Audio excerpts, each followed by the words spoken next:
just threatened to invade Nigeria. He didn't go with sanctions. He didn't go with diplomacy. With American troops on the ground in one of Africa's largest countries. The threat came after years of escalating violence against Christians that the Nigerian government has failed to stop. Over 50,000 Christians dead since 2010. More than 7,000 killed in 2025 alone. And now, President Trump is saying enough is enough. Within 12 hours of the threat going public, Nigeria's government fired back. President Bola Ahmed Tinubu rejected Trump's characterization. But the numbers don't lie. The violence is real. The deaths are real. And the question facing Washington is whether Nigeria's failure to protect its Christian population justifies American intervention. Trump's post on Truth Social was blunt.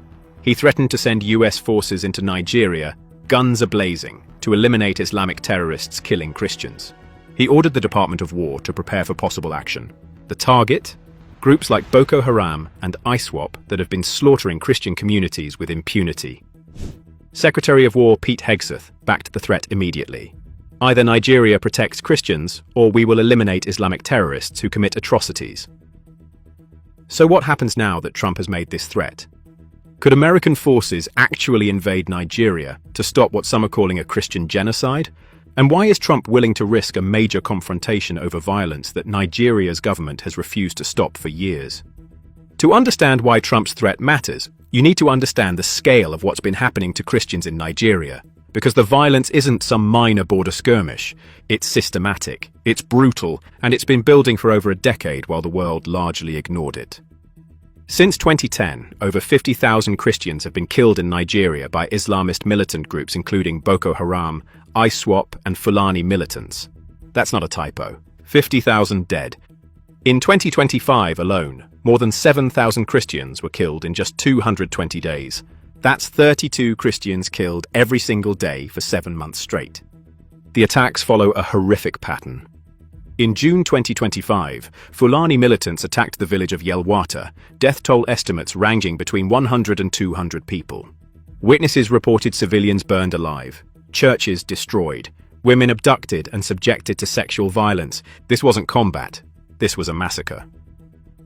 And the Nigerian government's response? Largely ineffective. Repeated failures to protect Christian communities or hold perpetrators accountable have turned what started as isolated attacks into a crisis spreading through central and southern regions. Christian villages are being systematically targeted, churches are being burned, and Nigeria's security forces either can't or won't stop it. Trump's argument rests on this brutal reality. He's designated Nigeria, a country of particular concern, for religious persecution, placing it alongside North Korea, Saudi Arabia, Iran, and China. 2 US lawmakers, Representatives Riley Moore and Tom Cole, have been tasked with investigating what some are calling a Christian genocide in Nigeria. Evangelical groups have been lobbying Congress for years to take action. Now they've got the president's EAR, and Trump is responding. Nigeria's President Bola Ahmed Tinubu pushed back against Trump's characterization. The characterization of Nigeria as a religiously intolerant country does not reflect the national reality, Tinubu wrote. He pointed to constitutional protections and religious freedom guarantees. But constitutional protections don't stop machetes. Legal guarantees don't prevent church burnings, and Nigerian Christians watching their communities destroyed aren't comforted by government statements that ignore the reality on the ground. Tinubu claims the violence has deep-rooted social, economic, and ethnic causes, involving clashes between farmers and herders. He's technically correct. Nigeria is roughly divided between a Muslim-majority north and a Christian-majority south. The Fulani aren't technically a terrorist organization. They're pastoralists pushed south by climate change and desertification. But here's what matters. When herders' cattle trample Christian farmers' crops and farmers resist, the response isn't mediation. It's violence, and that violence overwhelmingly targets Christians. When migration routes are blocked, Christian villages burn. The pattern is clear even if the Nigerian government refuses to acknowledge it. Nigeria can frame this as a farmer-herder conflict all it wants. That doesn't change the fact that Christian communities are being systematically attacked and the Nigerian government isn't stopping it. So why is Trump threatening to invade? The answer is straightforward. Evangelical voters are a core part of Trump's base. Stories of Christian persecution resonate deeply with them. And they're tired of watching administrations talk about religious freedom while Christians are slaughtered globally. By threatening military action, Trump is signaling that America will no longer stand by while Christian communities face genocide. It's a message that plays well domestically, but it's also raising a fundamental question. Does the United States have a responsibility to protect persecuted Christians when their own governments won't? There's also a strategic calculation at play. The United States is losing Africa, not in some abstract geopolitical sense, losing it literally. Niger expelled US forces in 2025. Chad revoked military cooperation agreements. Multiple African nations have told American troops to leave. Russia and China have been filling the void, offering military aid, building bases, and signing resource extraction deals. Trump's threat to Nigeria represents a dramatic shift. Under the Biden administration, the Pentagon moved toward less direct involvement in Africa. Trump's guns-a-blazing threat signals America is done asking permission. If Nigeria won't protect Christians, America will. But it's a risky gamble. Nigeria isn't Niger or Chad. Nigeria has 223 million people. It has Africa's largest economy, worth over $440 billion. It has a standing military of 143,000 active personnel. And it has regional influence through ECOWAS. A US military intervention in Nigeria would be unlike anything America has attempted in Africa since Somalia in 1993. That ended badly. Black Hawk down. 18 American soldiers killed in a single day in Mogadishu. The US pulled out shortly after. Nigerian officials remember, the foreign ministry's response emphasized sovereignty and constitutional protections. The message to Washington was clear: we're not your client state. Don't treat us like one. But sovereignty doesn't give Nigeria the right to allow Christian genocide on its soil. Trump isn't threatening to support Nigerian forces against Boko Haram. He's threatening to bypass the Nigerian government entirely because that government has proven incapable or unwilling to stop the slaughter. That's an invasion by any definition. Operating on another country's territory without permission is a violation of sovereignty. But it's also a moral calculation. At what point does the international community have a responsibility to intervene when a government fails to protect its citizens? Consider what a US military operation in Nigeria would actually look like. American forces would need to identify and target Boko Haram and ISWAP fighters operating across northern Nigeria. These aren't conventional armies. They're insurgents who blend into civilian populations. If Nigeria refuses to cooperate, American forces would be operating without local intelligence. That means higher risks of civilian casualties, which could inflame the very communities America claims to be protecting. And that's assuming the operation stays limited. Trump said the attack would be fast, vicious, and sweet, but counterinsurgency operations are never fast. The US spent 20 years in Afghanistan. Boko Haram has been active since 2002. These aren't groups you eliminate in a quick strike. The ripple effects would extend far beyond Nigeria. If the US invades Nigeria over religious persecution claims, it sets a precedent. Several African nations have Christian minorities facing violence. Would they be next? It's a question that terrifies some governments, but for persecuted Christians, it might be a lifeline. There's also the question of USAID. Trump threatened to immediately stop all aid and assistance to Nigeria. In 2024, the US provided approximately $1.1 billion in assistance to Nigeria. Cutting that aid would hurt health programs and development, but it might also pressure Nigeria's government to finally take Christian protection seriously. Nigerian civil society leaders have been calling for international attention for years. Some want support and resources. Others are desperate enough to welcome any intervention that stops the killing. Years of attacks with minimal government response have left Christian communities feeling abandoned. Trump's threat has problems, though. Yes, Christians are being killed. But framing this purely as Islamic terrorism versus Christians oversimplifies the conflict. Muslims are also victims of Boko Haram and ISWAP. These groups target anyone who doesn't submit to their extremist ideology. The farmer-herder conflicts kill people on both sides. The violence follows resource competition as much as religious hatred. But from the perspective of Christian communities watching their churches burn, these distinctions don't matter much. They're being attacked. Their government isn't stopping it. And now America might. This matters because Trump's framing could make the situation worse.